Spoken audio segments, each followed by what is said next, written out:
자, 마지막 시간입니다. 오늘은 치매와 간질 발작에 따른 장애에 대해서 업로드하도록 합니다.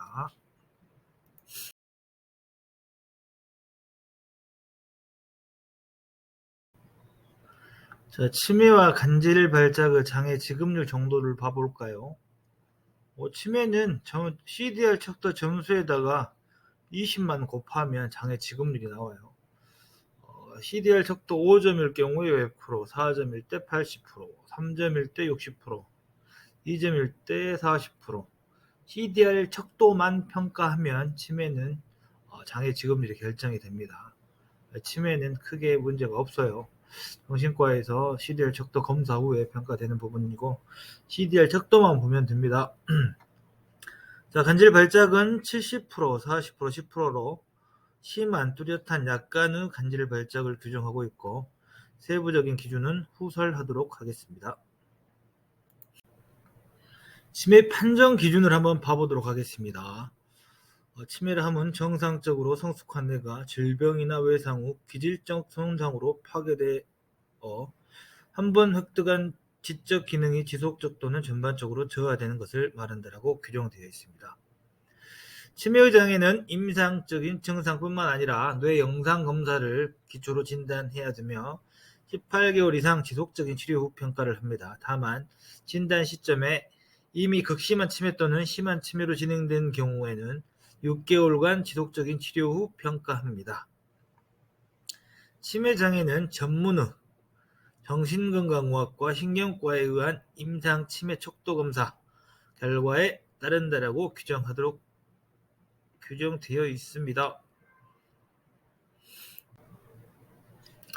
제가 아까 말씀드렸죠. 임상 치매 척도 검사 CDR 척도 검사를 통해서 정신과나 신경과에서 CDR 척도 검사를 통해 5점이 나오면 극심한 치매로 100% 장애 지급률, 4점이 나오면 심한 치매로 80%, 3점이 나오면 뚜렷한 치매로 60%, 약간의 치매는 CDR 척도 2점 40%입니다. 비교적 장애 지급률이 높아요. 깐깐하겠죠. 보험회사에 청구했을 경우에 바로 지급할 리는 절대 없고 보험사에서 손해배상 업무를 하는 직원들을 보내서 판단해서 결정을 할 거예요. 이런 부분들은 본인은 직접 못할 것이고 가족들이 이 업무 진행을 해야 할 경우에 함에 있어서 전문적인 도움이 필요할 경우에는 차라리 손해사정사를 선임해서 업무를 함께 할 수 있도록 하는 게 더 도움이 될 듯 합니다. 자, 지금 보시는 게 CDR 척도 평가표예요. CDR 척도 평가는 CDR 0점부터 5점까지 부여하도록 되어 있고 기억력, 기억력 항목들이 있죠. 다음으로는 진압력, 진압력에서 0점부터 5점까지 항목이 있어요. 그리고 판단력과 문제 해결 능력, 그리고 사회활동, 그리고 집안생활과 취미활동, 그리고 위생 및 몸치장. 자, 기억 점수에 따른 CDR 척도를 근거로 CDR 0부터 5점까지 신경과나 정신과에서 하는 부분들이니까요. 이 부분은 이런 게 있다라는 정도만 알고 계시면 되죠. 우리는 CDR 척도 점수가 몇 점이냐 이것만 알고 되시면 될 것 같습니다.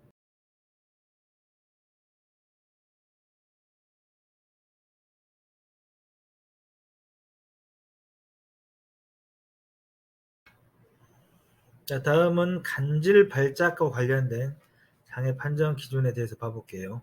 간질을 뇌전증이다라고 한국말로 바꿔놨어요. 뇌전증이라 함은 돌발적 뇌파 이상을 나타내는 뇌질환으로 발작을 반복하는 것을 말합니다. 경련, 의식장애 등 발작을 반복하는 것을 말합니다.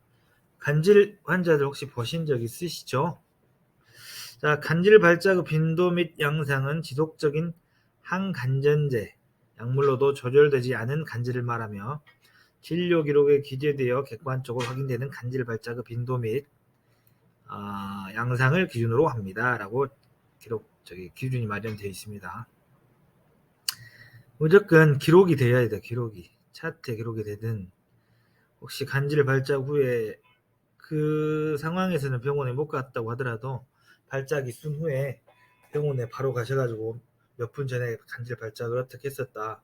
그런 근거들을 남겨놔야 되겠죠. 병원에 입원해 있다라고 하면 아무 문제가 없겠지만 일상생활 중에 그런 문제가 발생할 경우에는 기록이 남아야 되는데 간질 발작 장애는 일정한 그 발작 횟수라든가 그런 부분들을 요구를 하고 있거든요. 근데 병원에 입원 중일 경우에는 그런 부분들이 차트상에 명확히 명시가 되겠지만은 현재 일상생활 하던 중에는 기록이 안 된단 말이에요.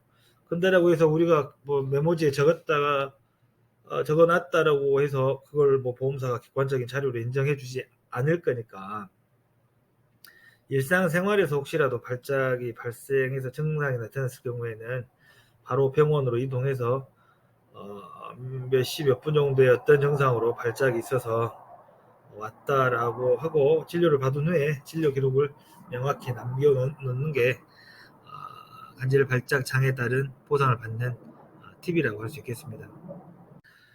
자, 간질 발작 그 장애 정도를 봐볼까요? 심한, 뚜렷한, 약간, 지급률이 70%, 40%, 10%가 있는데, 여기에서는 중증 발작이 월 몇 회가 발생을 했는지, 경증 발작이 월 몇 회가 발생했는지에 따라서 심한, 뚜렷한, 약간의 간질 발작 장애 기준으로 나뉘어집니다.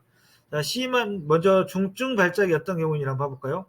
전신 경련을 동반하는 발작으로서 신체의 균형을 유지하지 못하고 쓰러지는 발작 또는 의식장애가 3분 이상 지속되는 발작을 중증 발작이라고 하고, 경증 발작은 운동장애가 발생하나 스스로 신체의 균형을 유지할 수 있는 발작 또는 3분 이내에 정상으로 회복되는 발작을 경증 발작이라고 합니다. 자, 중증 발작이나 경증 발작이 월 몇 회 이상 발생했는지, 연 6개월 이상 걸쳐 몇 번이나 발생했는지에 따라서 심한, 뚜렷한, 약간의 간질 발작으로 구분되어지는데, 먼저 심한 간질 발작, 혀가 꼬여요. 심한 간질 발작은 월 8회 이상의 중증 발작이 연 6개월 이상의 기간에 걸쳐 발생하고, 발작할 때 유발된 호흡장애, 흡인성 폐렴, 심한 탈진, 구역질, 두통, 인지장애 등으로 요양관리가 필요한 상태를 심한 간질 발작이라고 되어 있고, 그래서 월 1회 중증 발작이 월 8회 이상의 중증 발작이 연 6개월 이상의 기간에 걸쳐 발생하고, 월 8회 연 6개월 대박이죠. 월 8인데 6개월 이상 돼야 돼.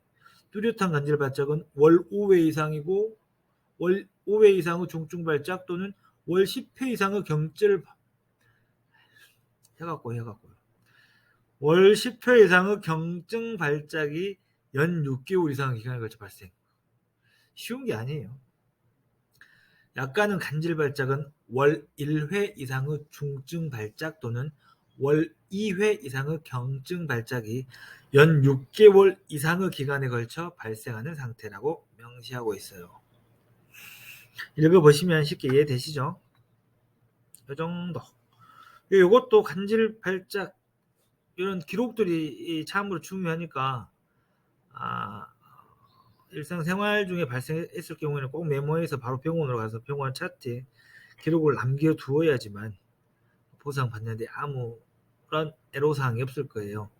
자, 먼저 어떤 뭐 사고나 질병으로 간질이 있다라고 판단이 되어지고 보험이 있다라고 생각이 되어지면 전문가하고 상의해서 손해설정사 상의해가지고 장애평가 기준을 근거로 해서 쭉 지켜보면서 이 판단의 근거를 마련을 해야 될 것 같습니다. 제가 기회가 되면 장애 전반적인 부분들을 전부 다 정리를 해보고 싶었는데 하려고 하다 보니까 너무 많아요, 양이. 그래서 이 생선부 통합 장애 등급 분류표가 2018년 4월 1일 이후 개정된 이래 현재까지 유지 중이고, 그 전 기준들은 별도로 또 있거든요. 가장 최신 장애 분류별 판정 기준을 근거로 눈부터 신경정신계 항목까지 13가지의 장애 평가 기준에 대해서 한번 정리를 해봤습니다. 혹시 도움이 필요하신 분들은 영상을 보고 도움이 되십사 하면서 저도 좀 공부 좀 하려고 겸사겸사 이 유튜브로 작업을 해봤어요. 이상입니다. 끝.